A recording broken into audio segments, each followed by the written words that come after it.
There are so many social media platforms to choose from that most business owners focus their time and attention on one or two. When deciding which sites are best to brand and market your business, you can't forget the visually engaging pins and boards found on Pinterest. There's a few standout ways in which Pinterest varies from other social media sites. While you can follow users and they can follow you, it's not about friends and followers. Instead, it's about generating instant access to engaging visual imagery and informative pins regarding any and every area of interest. These pins can be added to a user's personal boards for future reference. Anyone can access any other user's pins by the category or keywords related to the pin. While each pin can have a bit of text or even a URL, the goal here is not the "here's where I am and what I'm doing" topic of most social media platforms. Instead, a relevant comment regarding the post and what it represents is standard. Most importantly, unlike Facebook and Twitter where your post's peak engagement is rarely more than 5 days or a few hours, pins can continue to show up in search results indefinitely. Now, if you're inclined to stick with the major players like Facebook and Twitter, don't write off Pinterest until you take a closer look at the stats. First off, let's talk about the sheer size of your potential audience. Pinterest boasts an insane 150 million active users. Yeah, you heard that right. 70 million of those are in the US, with 80 million outside the US. As can be expected, Pinterest activity is proportionately astronomical.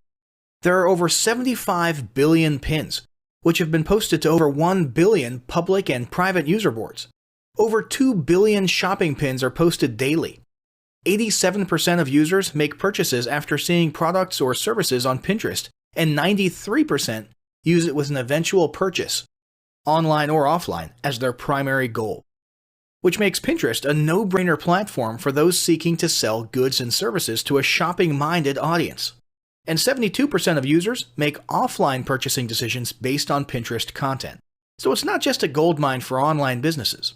The average Pinterest user session is just over 14 minutes, which is very impressive when you compare that to most other social media platforms. 14 million rich pin articles are posted every day, and a whopping 5% of all web traffic comes from Pinterest. 80% of Pinterest users access the site from a mobile device, so mobile marketing and mobile-friendly content is very important here.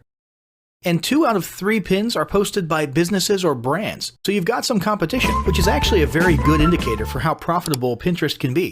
Oh, and if you happen to be in the culinary niche, guess what? There are over 1.7 billion recipes on Pinterest. As for your audience makeup, 81% of Pinterest users are women, so the Pinterest is for girls stereotype clearly has some truth to it, at least from a market research perspective. But don't worry, if your target audience is males, the percentage of males on the site is increasing rapidly, making up about 40% of new users recently. In case you were wondering, the most popular categories for these new male Pinterest users are technology, food, and drink. Big surprise, right? As for age, millennials are using Pinterest just as much as Instagram. The median age of users is 40 years old, but the most active pinners are under the age of 40. So now that we've established why you should definitely be marketing on Pinterest, let's talk about some Pinterest goals.